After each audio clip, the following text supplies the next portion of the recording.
வராகி தாயின் சக்தி வாய்ந்த சத்திய வாக்கை தருவதற்காக உன் வாசல் வந்திருக்கிறேன். என் அன்பு குழந்தையே, சிறிது காலமாக உனக்குள் இருந்த மனப்போராட்டத்திற்கு விடை கிடைக்கும் நேரம் வந்தது. எதை நோக்கி நீ என்னை வேண்டி நின்றாயோ அதை உனக்கு நான் அள்ளி அள்ளி தரப்போகிறேன். பேராசை என்பது எப்போதும் பளபளவென்றுதான் இருக்கும். ஆனால் அதுவே ஒரு மனிதனை குருடனாக்கிவிடும். பேராசை ஒரு மனிதனை தன் சொந்தங்கள் நண்பர்களிடமிருந்து ஒருவரை நிரந்தரமாக பிரித்துவிடும். பேராசை நிறைந்த மனிதனுக்கு கண்ணில் படுவது எல்லாம் சுயநலமாகத்தான் தெரியும். அடுத்தவன் வாழ்வது அவன் கர்ம வினைப்படி வாழ்கிறான். நாம் வாழ்வது நம் கர்ம வினைப்படி. அதனால் மற்றவர்களை பார்த்து நாம் பொறாமைப்படக்கூடாது. கடவுளை காண வேண்டும் என்று பலரும் ஆசைப்படுகிறார்கள். கடவுள் எப்படி இருப்பார் என்கிறார்கள்.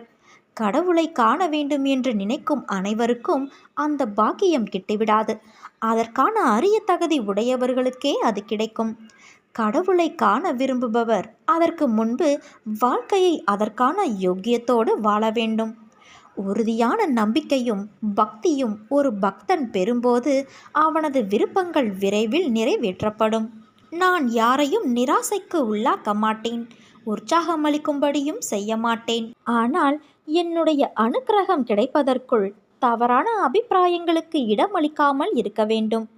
என்னுடைய கருணை என்றால் என்ன? என் உருவத்தை காட்டி என்னை வெளிப்படுத்திக் கொள்வது மட்டுமே அல்ல. எனக்கு சேவை செய்யும் பாக்கியமும் கூட உங்களுடைய அனுக்கிரகமாகவே கருதப்பட வேண்டும். என்னுடைய அருளால்தான் என்னை பற்றிய அற்புத லீலைகளை கேட்டலும் எனது மகிமைகளை பற்றி தெரிந்து கொள்வதும் என்னை பூஜிப்பதும் நடைபெறுகிறது. எனது அருள் இல்லை என்றால் என்னை ஸ்மரித்தலே நிகழாது. இதைவிட பெரிய அருள் வேறு ஏது இருக்கும்? நம்பிக்கை பொறுமை கொண்டு காத்திரு. உன் வாழ்வில் நான் நிச்சயம் அதிசயத்தை நிகழ்த்துவேன். அற்புதங்கள் இனி உன் வாழ்வில் நிகழ்வதற்கான காலகட்டத்தை நீ நெருங்கிவிட்டாய். அதுவரை சற்று பொறுமையாக இரு.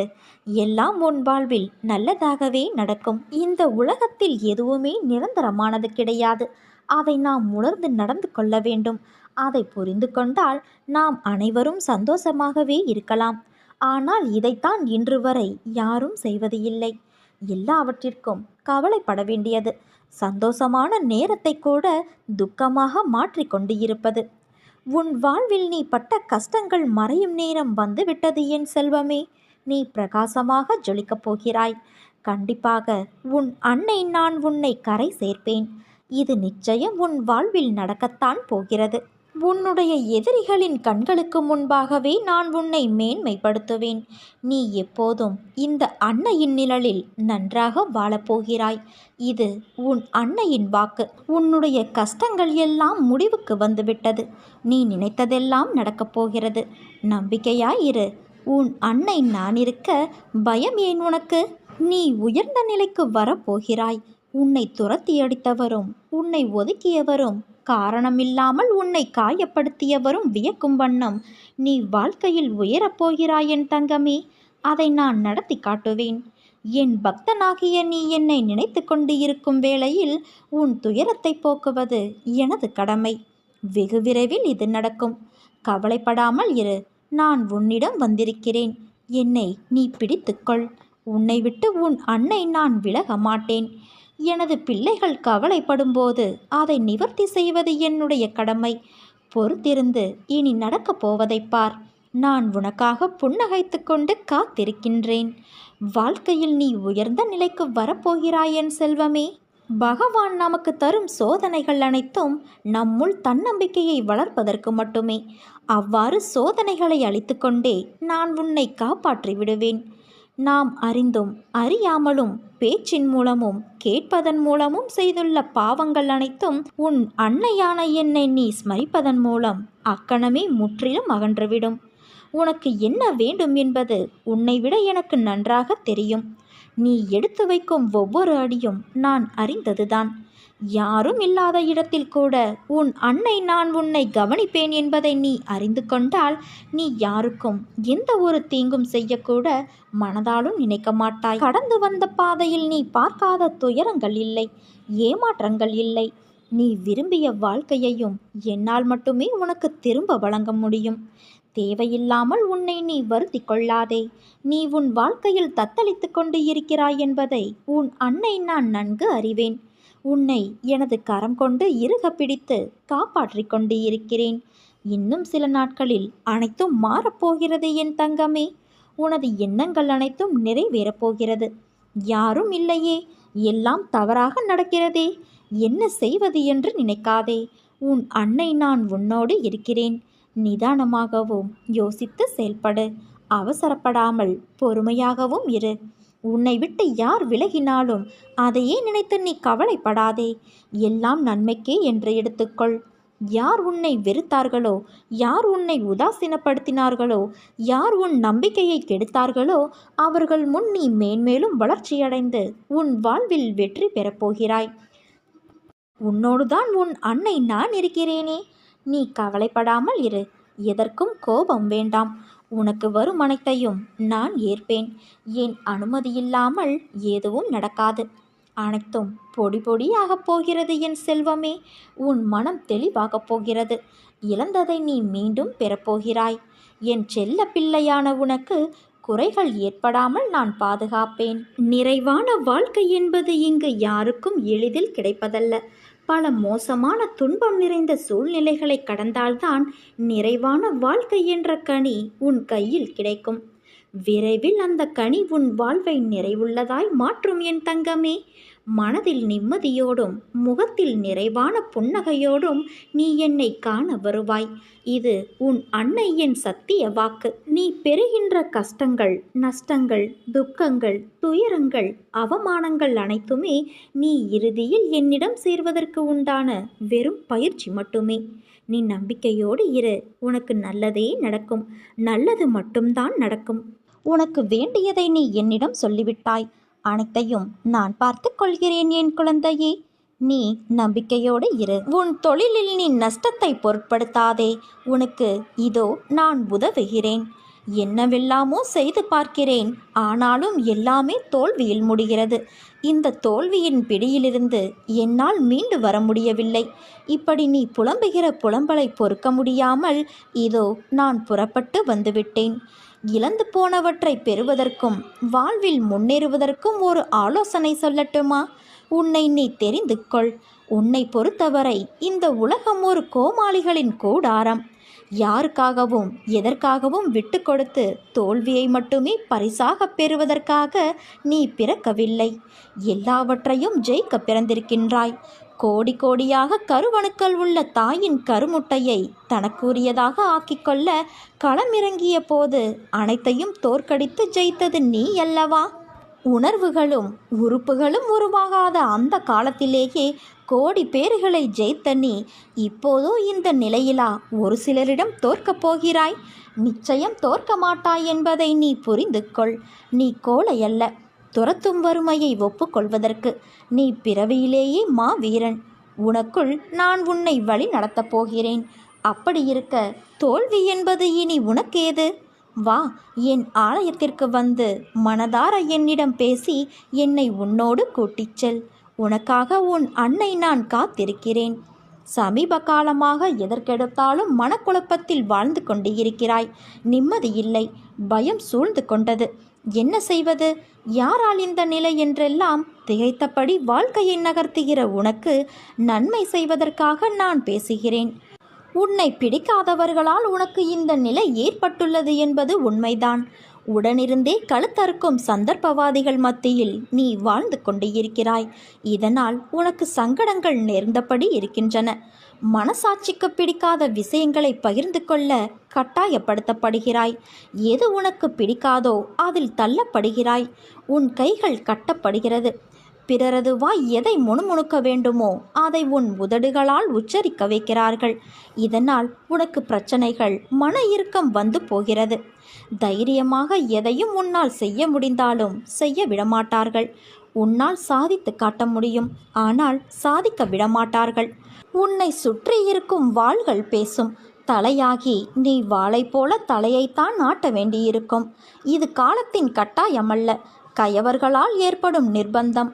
நிர்பந்தங்கள் உன்னை நெருக்குவதால் நிம்மதி உன்னை விட்டு விலகுகிறது. பல பல சிந்தனைகளும் வந்து போவதால் குழப்பமான சூழ்நிலையில் நீ இருக்கிறாய். அதற்கு முன் உன்னில் சிறிது மாற்றத்தை உருவாக்க உன் ஒத்துழைப்பு எனக்கு தேவை என் குழந்தையே. என்னுடைய குணங்கள் எனது தலைமைக்கான ஆதாரங்கள். இதை உன்னளவுக்கு நான் சுருக்கி காட்டுகிறேன். சுயத்தன்மையோடு இருக்க முயற்சி செய். அப்பொழுதுதான் எல்லா இடத்திலும் உன்னால் தலைமை பொறுப்பில் இருக்க முடியும். வாழ்க்கையில் தலைமை பண்பு என்பது மிகவும் அவசியம். பிரச்சனைகள் என்பது எப்போதும் தனித்து இருப்பவை கிடையாது. அது பாலில் வெண்ணெயைப் போல பதுங்கியே இருந்து கொண்டு இருக்கும். சமயம் வரும்போது நம்மை பாதிக்கவும் அது முயற்சி செய்யும். பயப்படாதே. உன்னோடு நான் இருந்து வழிநடத்தி உனக்கு தனி இடத்தை தருவேன். நீ தைரியமாக இரு என் குழந்தையே. உனக்காக யுத்த களத்தில் இறங்கி வேலை செய்ய நான் காத்திருக்கிறேன். எல்லாவற்றிற்கும் மேலாக உன்னோடு நான் இருக்கிறேன். உன் தலைமை வண்டிக்கு நான் தான் சாரத்தியம் செய்கிறேன் என்பதை நீ மறந்து விடாதே. தேவைப்படும்போது ஆலோசனை கூறி சரியான வழியில் உன்னை நான் வழி நடத்துவேன். இவ்வளவு தூரம் சொன்னது உன் வேலைக்காக மட்டும் அல்ல, வாழ்க்கைக்காகவும் தான் என்பதை நீ ஒரு பொழுதும் மறக்கக்கூடாது. சில எண்ணங்கள் நிறைவேறவில்லை என்பதால் வாழ்க்கை முடிந்து விடாது. ஏதோ ஒரு காரணத்தால் உன்னை நான் காப்பாற்றியிருக்கிறேன் என்று மகிழ்ச்சி கொள் குழந்தையே. நான் உன்னை கவனித்துதான் வருகிறேன். ஏதோ பெரிதாக நடந்தது போல யோசித்து கொண்டு இருக்கிறாய். அப்படி என்ன நேர்ந்தது? நீ அதை சொல்ல தயங்கினாலும் நான் அறிவேன். தயவு செய்து தேவையில்லாமல் யோசித்து கொண்டு இருக்காதே. கவலைகளுக்கு இடம் தராதே. ஏற்றத்தாழ்வுகள் இல்லை என்றால் நீ வாழும் வாழ்க்கைக்கு ஒரு அர்த்தம் இருக்காது. மனதில் பக்குவமும் தைரியமும் இருந்துவிட்டால் நீந்திக் கொண்டு வந்துவிடலாம். நீயோ இவை அனைத்தையும் கடந்து வந்துவிட்டாய். நீ என் செல்ல பிள்ளை. உன்னை கண்டிப்பதற்கு எனக்கு மட்டும்தான் உரிமை இருக்கிறது. நீ கவலைப்படாமல் இரு. என்னை தாண்டி என்னை மீறி எதுவும் உனக்கு நடக்க விடமாட்டேன். என் அனுமதியின்றி எவரும் உன்னை நெருங்க விடமாட்டேன். அம்மா நான் இருக்கிறேன் குழந்தையே. தன்னம்பிக்கையோடு இரு. கெடுதல் நடப்பதற்கு இடம் கொடுத்துவிட்டால் பிறகு நான் எதற்கு? தண்டத்திற்காயிருக்கிறேன். எந்த சூழ்நிலையிலும் நான் உன்னை கைவிட மாட்டேன். உன்னை வெறுத்து ஒதுக்கியவர் மத்தியில், உன்னை இழிவாக பேசியவர்கள் மத்தியில் நீ எல்லாம் எங்கே வளரப்போகிறாய் என்று அகங்காரத்தோடு பேசியவர்கள் மத்தியில், உன்னை வீழ்த்தி பார்க்க மந்திரத்தையும் தந்திரத்தையும் செயல்பட செய்தவர்கள் மத்தியில் உன்னை நான் தலைநிமிர்ந்து வாழ வைக்கப் போகிறேன். இப்போது உனக்கு இருக்கும் அனைத்து கஷ்டமும் நிரந்தரமில்லாதவை. அதனால் கவலைப்படாதே குழந்தையே. விரைவில் உன் நிலை மாறும். நான் மாற்றுவேன். இந்த உலகில் என் பெயரை உச்சரிக்காத உள்ளங்களே இல்லை எனலாம். நான் உடனே அற்புதங்களை கொண்டு வருபவளல்ல. என் பார்வை உன் மீது எப்பொழுது பாய்கிறதோ அப்பொழுது உன் கஷ்டங்கள் எல்லாம் சூரியனை கண்ட பனி போல விலகிவிடும். உழன்று தவிப்பதுதான் மனித வாழ்க்கை என்பது எழுதப்படாத தீர்ப்பு. எந்த ஒரு தனி மனித வாழ்க்கையும் மிக செழுமையாக இருப்பதாக எண்ண முடியாது. அவரவருக்கு 1000 கஷ்டங்கள். பொருளாதாரத்தில் கோடிகளை பார்த்து கொண்டு இருக்கலாம். ஆனால் அவர் உடம்பில் டஜன் கணக்கில் நோய்களை சுமந்து கொண்டு இருப்பார். தன்னிறைவு பெற்ற மனிதனை தரணியிலே காண முடியாது. நிறைவு கொண்டவன் இறைவன் மட்டுமே. அந்த இறையை நாடி குறையை களைய முயல்பவனே மனிதன். என்னை கருணையோடு பாருங்கள் அம்மா, உங்களை நான் வந்து தரிசிக்கிறேன் என்று சொன்ன வாயால் எனக்கு ஏன் இவ்வளவு பெரிய சோதனை? என்னை காப்பாற்றவே மாட்டாயா என்று புலம்புவதும், எல்லாவற்றையும் பொறுத்துக்கொள் சகித்துக்கொள் என்கிறாய். தலைக்கு மேல் வெள்ளம் போகிறது. இனி எப்படி பொறுப்பது என கேட்கிறாய் குழந்தையே. எல்லாம் கடந்து போகும். கனவு போல மாறிவிடும். நீ மட்டும் தைரியத்தை இழந்து விடாதே. இதை நான் உனக்கு எத்தனையோ முறை சொல்லிவிட்டேன். ஒரு முறை அம்மா என்னை காப்பாற்றுவார் என்கிறாய், மறுமுறை என்னை காப்பாற்றுவார் யாரும் இல்லை என்கிறாய். பாஞ்சாலியின் கதையை நீ கேட்டிருப்பாயல்லவா? அவள் துச்சாதனனால் துகில் உரியப்பட்ட நிலையில் எதிரி என்ன வேண்டுமானாலும் செய்து கொள்ளட்டும், என்னை கண்ணன் காப்பான் என நம்பி 2 கைகளையும் உயர்த்தினாளே பாஞ்சாலி. அதுதான் சரணாகதி. நான் உன்னிடம் எதிர்பார்ப்பதும் இதுதான். வேறு யாருடைய தயவையும் எதிர்பார்க்காமல் என்னை மட்டும் நம்பியிருக்கிற நிலையை நீ உண்டாக்கி கொள்ள வேண்டும் என்றுதான் நான் காத்திருக்கிறேன். ஒன்று மட்டும் உனக்கு நினைவிருக்கட்டும். பேராசை என்பது எப்போதும் பளபளவென்றுதான் இருக்கும். ஆனால் அதுவே ஒரு மனிதனை குருடனாக்கிவிடும். பேராசை ஒரு மனிதனை தன் சொந்தங்கள் நண்பர்களிடமிருந்து நிரந்தரமாக பிரித்துவிடும். பேராசை நிறைந்த மனிதனுக்கு கண்ணில் படுவதெல்லாம் சுயநலமாக தெரியும். அடுத்தவன் வாழ்வது அவன் கர்ம வினைப்படி வாழ்கிறான். நாம் வாழ்வது நம் கர்ம வினைப்படி. அதனால் மற்றவர்களை பார்த்து பொறாமை, பேராசை கொள்ளாமல் வாழ முயற்சி செய். உன் வாழ்க்கையில் நீ பட்ட துன்பங்கள் அனைத்தும் முடிந்துவிட்டது. இனி நீ உன் வாழ்க்கையில் எடுத்து வைக்கும் ஒவ்வொரு அடிக்கும் மிக நல்ல பலன்கள், அர்த்தங்கள் உண்டு. உன் கையை நான் பிடித்து கொண்டு இருக்கிறேன் குழந்தையே. இதை நான் உனக்கு நிலையான காட்சியாகவே காட்டிக் கொண்டு இருக்கிறேன். நீ நம்பிக்கை மட்டும் இழந்து விடாதே. நீ தேவையில்லாமல் பயப்படுகிறாய். உனக்கு தேவைப்படும் அனைத்தும் உன்னை வந்து சேரும். இருப்பதை வைத்து சிந்தித்து வாழ கற்றுக்கொள். அனுசரித்து போ. அதில் ஒன்றும் தவறு இல்லை. நாளை உன் தலைமுறை செம்மையாக இருக்கும்.